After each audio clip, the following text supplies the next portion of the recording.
Akashvani eight 90।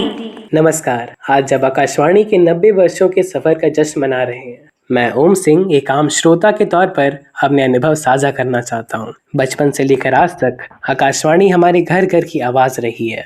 सुबह की भक्ति संगीत से लेकर शाम के समाचार बुलेटिन और विविध भारती के गीत, हर एक कार्यक्रम ने हमारे जीवन को छुआ है। आकाशवाणी ने न सिर्फ हमें मनोरंजन दिया, बल्कि देश दुनिया की खबरें, कृषि, शिक्षा और स्वास्थ्य जैसी महत्वपूर्ण जानकारियां भी पहुंचाई। जब भी कोई आपदा आई या कोई राष्ट्रीय संकट हुआ, आकाशवाणी ने सबसे पहले सही और भरोसेमंद सूचना दी। गांव-गांव तक, जहां आज भी इंटरनेट या टीवी नहीं पहुंचा, वहां भी रेडियो की आवाज पहुंचती है। आकाशवाणी ने हमारी भाषाओं, लोक संस्कृति और संगीत को बचाए रखा, विविधता में एकता का संदेश दिया और भारत को जोड़े रखा।